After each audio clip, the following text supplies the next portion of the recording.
2018년 2월 15일 산시성 한중시 왕평촌. 설명절이 다가왔습니다. 왕평촌은 하루 앞으로 다가온 설을 준비하느라 분주합니다. 집집마다 가족들이 모여 음식을 만들고 나눠 먹으며 설명절을 한껏 느낍니다. 동네 이곳저곳에서는 설날을 기념하는 폭죽이 터지고 사람들은 새해 덕담을 나누며 화기애애한 시간을 보냅니다.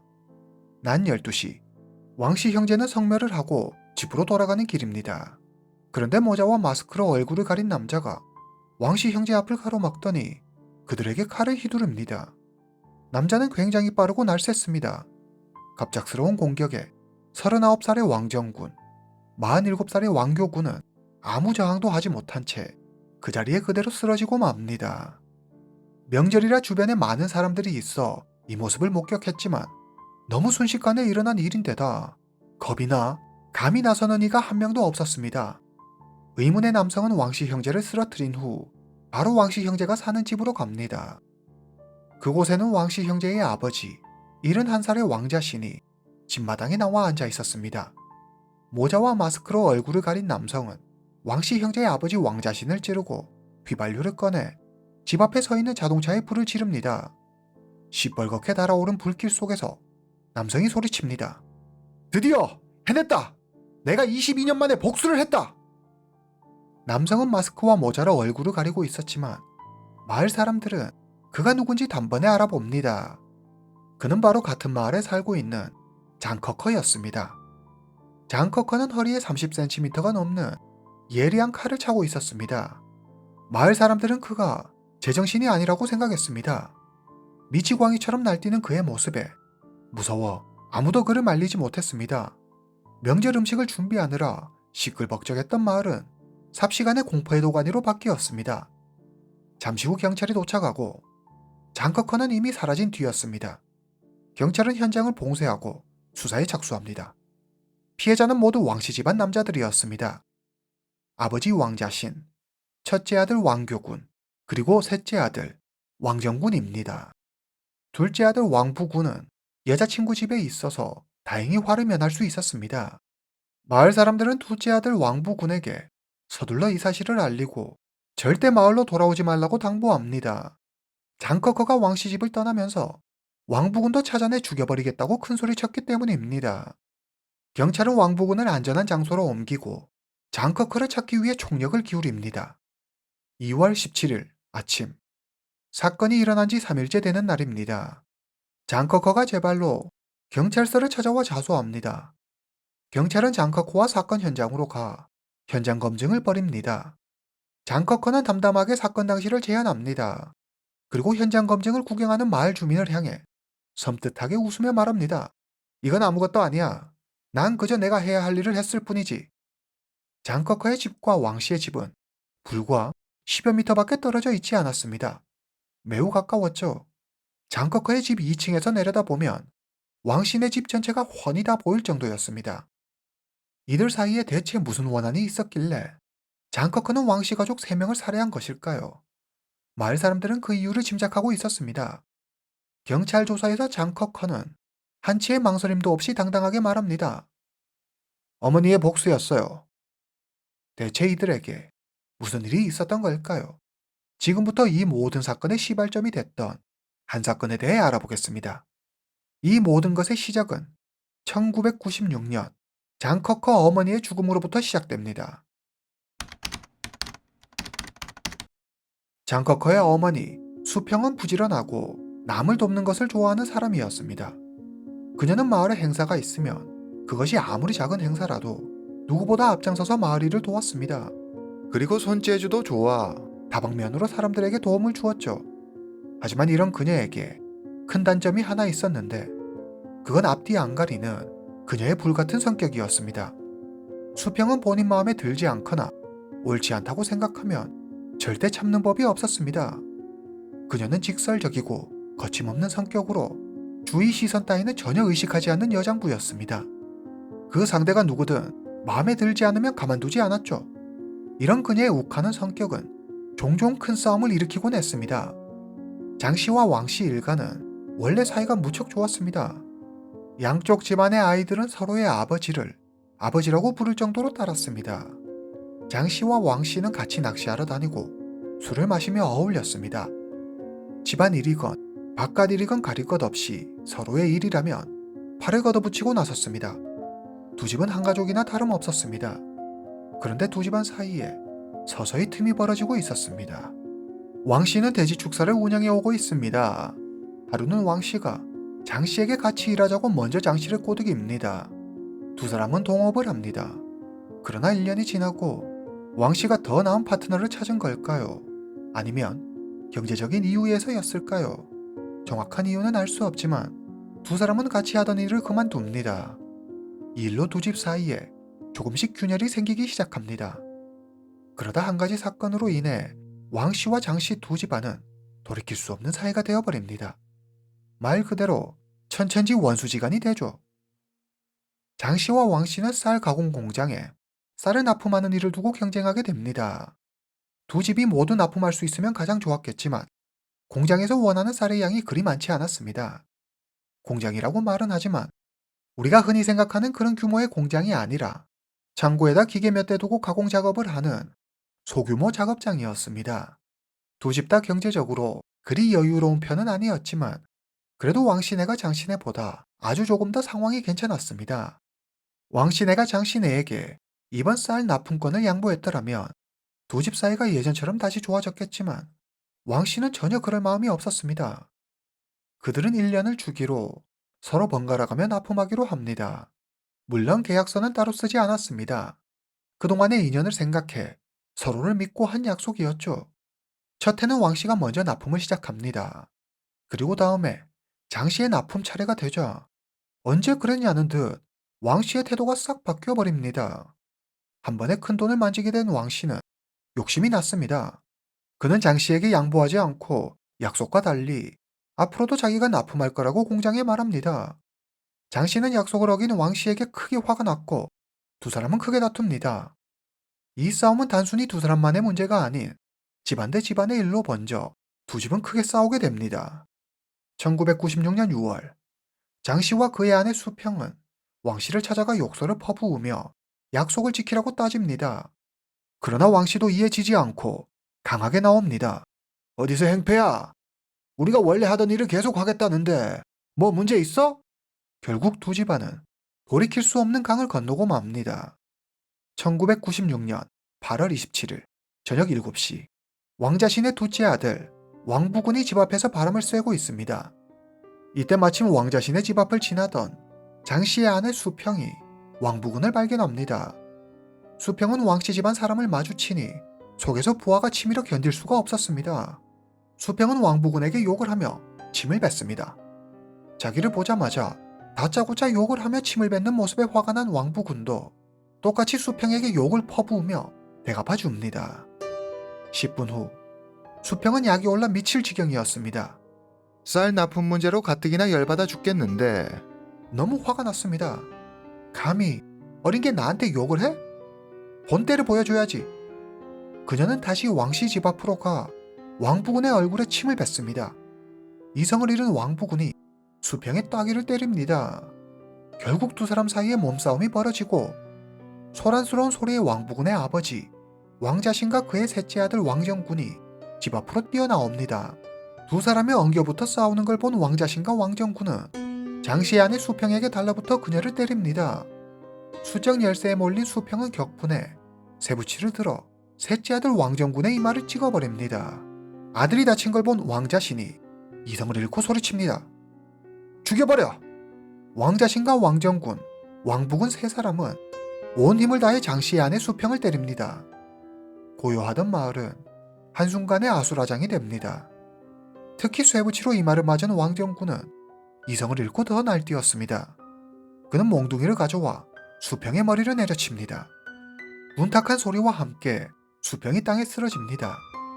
이때 수평의 남편 장보교가 달려와 싸움을 말립니다. 장보교는 피를 토하며 쓰러진 아내를 마을 병원으로 옮깁니다. 엄마의 얼굴이 피로 물든 걸 본 장커커는 엄마를 부르며 울부짖으며 엄마 수평을 꼭 껴안습니다. 수평의 몸은 얼음장처럼 차가웠습니다. 그녀는 이미 숨진 뒤였습니다. 마을의 작은 병원에서 그녀에게 해줄 수 있는 건 아무것도 없었습니다. 마을 사람들은 숨진 수평을 장 씨와 함께 장 씨 집으로 옮깁니다. 그리고 마을 이장은 경찰에 신고합니다. 왕 씨 가족은 아직 수평이 죽었다는 것을 몰랐습니다. 경찰이 그들 집에 찾아오고 나서야 그 사실을 알게 되죠. 경찰은 왕자신, 왕복은 왕정군 세 사람을 연행해 경찰서로 데려갑니다. 다음 날 경찰은 조사 결과 셋째 아들 왕정군이 수평의 머리를 가격해 수평이 사망한 것으로 판단해 셋째 아들 왕정군만 붙잡아 두고 아버지 왕자신과 둘째 아들 왕복은은 집으로 돌려보냅니다. 장 씨의 집으로 부검이가 찾아옵니다. 당시 중국 시골의 의료 시스템은 매우 열악했습니다. 부검실도 따로 없어 부검인은 수평의 시신을 사람들이 아무렇지 않게 지나다니고 볼 수 있는 집 앞 길가에 두고 부검합니다. 사인은 예상대로 둔기에 의한 두부 손상이었습니다. 그런데 여기서 문제는 어른이 보아도 충격적인 이 장면을 13살밖에 되지 않은 수평의 아들 장커커도 지켜봤다는 사실입니다. 장커커는 울지도 흥분하지도 않고 처음부터 끝까지 차분히 엄마의 모습을 지켜봅니다. 그리고 주먹을 불끈 쥡니다. 장커커는 절대 이날을 잊지 않으리라 다짐합니다. 오늘 엄마가 당한 이 수모와 모욕을 기억해 꼭 대갚아 주리라 굳게 다짐합니다. 1996년 12월 5일 이 사건에 대한 재판이 열립니다. 재판부는 왕정군이 미성년자이고 솔직히 범행을 자백한 점, 그리고 깊이 반성하고 있는 점 등을 들어 유기징역 7년이라는 비교적 가벼운 형을 선고합니다. 피해자 수평 측 변호인은 10만 위안, 우리 돈 약 1,830만 원 상당의 경제적 손실과 정신적 피해에 대한 위자료를 요구하지만 재판부는 가해자 왕정군이 아직 어린 학생이고 그의 가정 형편이 어렵다는 이유로 9,639.3 위안, 우리 돈 약 176만 원만 지급하라는 판결을 내립니다. 피해자 장씨 가족은 판결의 공정성에 의문을 품습니다. 그도 그럴 것이 재판에 출석한 증인들 모두 왕씨와 매우 가까운 사이였기 때문입니다. 그들은 모두 왕씨에게 유리한 증언을 했습니다. 그리고 왕씨의 첫째 아들 왕교군은 공무원입니다. 장씨는 왕씨의 첫째 아들 왕교군이 자기들에게 유리하도록 미리 재판에 어떤 힘을 썼을 거라고 확신했습니다. 장씨는 언론과의 인터뷰에서 아내 수평을 몽둥이로 때린 것은 왕씨의 셋째 아들 왕정군이 아닌 둘째 아들 왕부군이라고 주장합니다. 둘째 아들이 분명 몽둥이를 들고 있었어요. 그가 제 아내의 뒤통수를 내리쳤어요. 당시 몽둥이로 어디를 때렸나요? 여기쯤인가요? 네, 맞아요.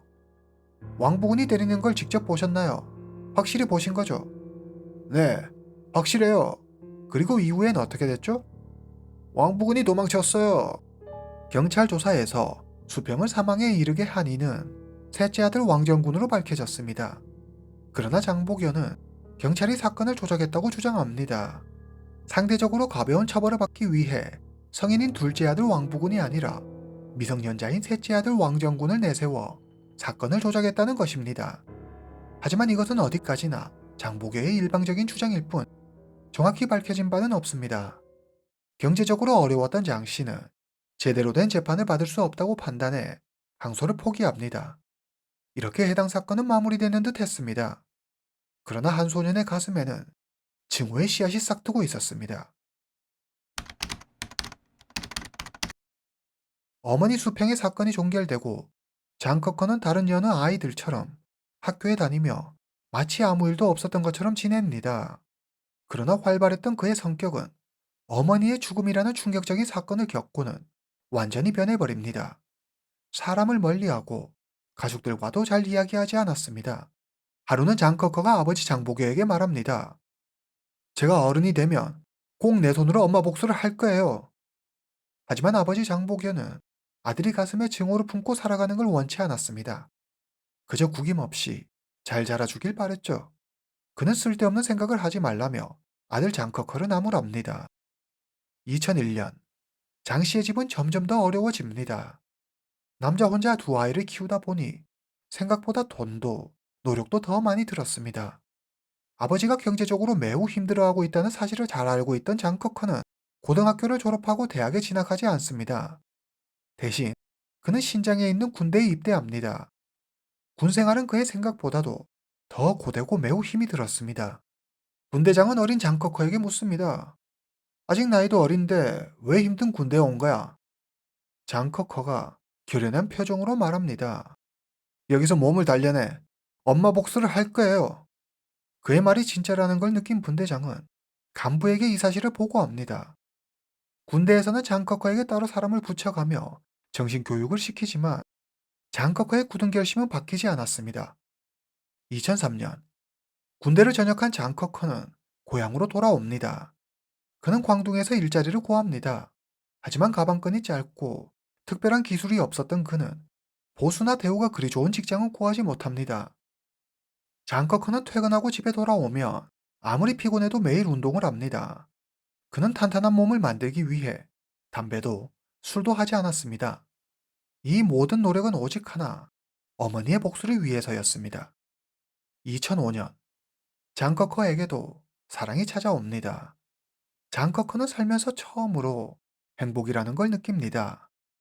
2007년, 장씨 가족은 지금까지 악착같이 모은 돈으로 2층짜리 벽돌집을 짓습니다. 장커커도 이만 위안, 우리 돈 366만 원을 보태고 여자친구와 결혼하면 2층에서 살기로 합니다. 하지만 장커커는 곧 여자친구와 헤어집니다. 이유는 간단했습니다. 장커커는 자기가 누구를 책임질 만한 위치에 있지 않다고 생각합니다. 누구를 책임질 만큼 경제적으로 여유롭지도 못하고 무엇보다 어머니의 복수를 위해서는 자신은 가정을 꾸려서는 안 된다고 생각합니다. 그는 여자친구와 함께 있는 지금이 너무 행복해 평생토록 다짐한 어머니의 복수를 포기하고 싶었습니다. 장커커는 너무 괴로웠지만 결국 여자친구와 헤어지는 선택을 하고 맙니다. 이후 장커커는 더 큰 돈을 벌기 위해 잠시 피지로 일하러 떠납니다. 하지만 그곳의 환경은 너무 열악했고 대우는 최악이었습니다. 2007년 8월, 24살이 된 장커커는 고향집으로 돌아와 생활합니다. 아들이 돌아오자 아버지 장복연은 매우 기뻤습니다. 장커커는 집에서 TV를 보고 밖에 나가 친구를 만나기도 하고 산책을 하기도 합니다. 굉장히 평범한 일상을 보내죠. 별다른 특이점은 보이지 않았습니다. 장커커는 가끔 2층 창문에 서서 왕씨의 집을 바라봅니다. 그는 왕씨 가족이 무엇을 하는지 유심히 지켜봅니다. 장커커의 어머니 수평이 세상을 떠난 뒤에도 왕자씨는 이사가지 않고 쭉 같은 집에서 가족과 살고 있습니다. 공무원이었던 큰아들 왕교구는 이제는 간부급이 되었습니다. 그는 당시 사건에 관여하지 않아서인지 자주 부모님 집을 찾아왔습니다. 둘째 아들 왕부구는 외지에서 일했습니다. 그는 설날이나 추석 같은 큰 명절 말고는 거의 집에 오지 않았습니다. 7년형을 받고 소년교도소에 수감됐던 셋째 아들 왕정구는 모범수로 선정돼 4년 만에 교도소를 나와 다시 사회로 돌아옵니다. 출소 후 그는 전문대학교를 졸업하고 서안의 터를 잡습니다. 왕정군 역시 고향에 있는 부모님을 찾아오는 일은 거의 없었습니다. 세 아들 모두 은연중에 수평의 사망사건을 의식하는 듯 했습니다. 마을 사람들의 시선과 아직도 바로 옆집에 살고 있는 장씨 가족, 특히 장커커에 대한 불편한 감정 때문인지 특별한 일이 아니고는 그들은 좀처럼 고향집의 모습을 나타내지 않았습니다. 세 아들은 늘 아버지 왕자신에게 다른 곳으로 이사 가자며 설득하지만 그럴 때마다 왕자신은 역정을 내며 말합니다. 무슨 소리들 하는 거야?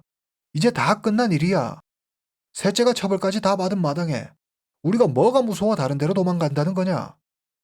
2017년 1월, 왕씨 집이 오랜만에 시끌벅적합니다. 설 명절을 앞두고 오랜만에 세 아들이 모두 한자리에 모였기 때문입니다. 그들은 맛있는 음식을 만들어 먹고 술을 마시며 노래를 부릅니다. 장커커는 2층에서 이 모습을 다 지켜봅니다. 그는 두 주먹을 힘껏 쥡니다. 이제 때가 됐군. 드디어 움직일 때가 되었다고 생각한 장커커는 본격적으로 행동을 개시합니다. 먼저 은행에 가서 지금까지 모은 4만 위안, 우리 돈 약 730만 원을 모두 뺀 뒤 아버지 장복영에게 모두 줍니다. 그리고 그는 모자와 마스크, 칼 등을 삽니다. 이렇게 다시 1년여의 시간이 흐릅니다. 2018년 2월 15일, 사건 당일 아버지 장보교는 아침 일찍 성묘하러 갑니다. 장커커는 빨래를 마저 끝내고 따라가겠다며 아버지 먼저 가시라고 말합니다. 장보교가 집을 나서자 장커커는 집 옥상으로 올라가 왕씨 집을 염탐합니다. 왕자신, 왕교군, 왕정군이 보였습니다. 장커커는 가슴에 칼을 품고 마스크와 모자를 쓰고 밖으로 나갑니다. 그는 먼저 성묘를 마치고 돌아오는 왕교군과 왕정군을 찌릅니다. 그리고 왕씨의 집으로 가 왕자신까지 죽여버립니다. 범행 도중 왕커커는 왕신의 여자들도 마주치지만 여자는 건드리지 않는다며 여자들은 그대로 보내줍니다. 그는 왕교군의 자동차에 불을 지르고 달아납니다. 장커커는 마을 밖으로 도망칩니다. 칼을 작은 구덩이에 버리고 강가 풀숲에서 하룻밤을 지냅니다. 그는 이제 자기가 해야 할 일을 다 했다고 생각합니다.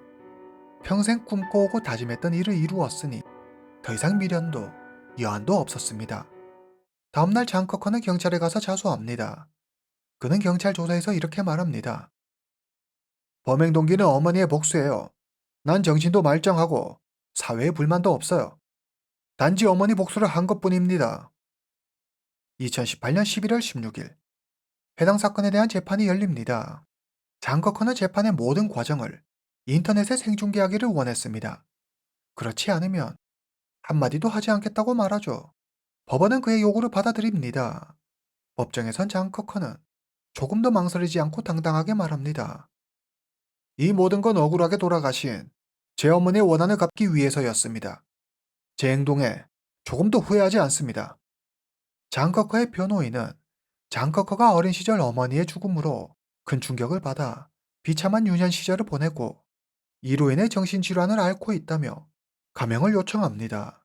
변호인은 정신과 전문의 3명의 진단서를 법원에 제출합니다. 진단서에는 장커커가 편집성 인격장애를 앓고 있다고 명시되어 있습니다. 변호인은 해당 질환으로 인해 장커커가 자기 스스로를 통제하지 못하고 우발적인 범행을 저질렀다고 주장합니다. 하지만 법원은 변호인의 주장을 받아들이지 않습니다. 장커커는 범행 전 미리 흉기를 준비했고 범행 시기와 대상을 신중히 선택했습니다. 그는 피해자의 신원을 똑똑히 알고 있었고 범행 시 사람이 바로 사망에 이를 수 있는 치명적인 급소만 노렸습니다. 이에 법원은 범인 장커커는 피해자 왕자신, 왕정군, 왕교군에게 보복할 목적으로 철저히 계획적인 보복살인을 준비했다. 보복 범죄는 형사사법 체계를 무력화하는 범죄로 엄중한 처벌이 필요하다. 검찰 측 증인으로 출석한 증인 16명도 장커커의 정신이 지극히 정상이었다고 증언합니다.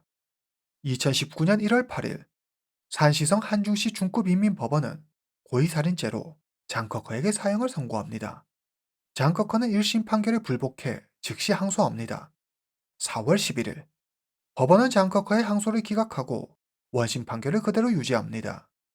2019년 7월 17일 장커커의 형이 집행됩니다. 해당 사건이 언론을 통해 알려지자 사람들은 갑론을박을 벌였습니다. 어떤 이는 어머니의 원한을 갚은 효자이자 영웅이라며 지켜 세우는 등 정상 참작해 감형해 주는 게 맞는다며 중국 사법부를 비난하는 반면 또 어떤 이는 모든 사람의 목숨은 공평한 법이라며 사법부의 판결을 지지했습니다. 여러분들의 생각은 어떠십니까? 오늘 이야기는 여기까지입니다. 다음 시간에 뵙겠습니다.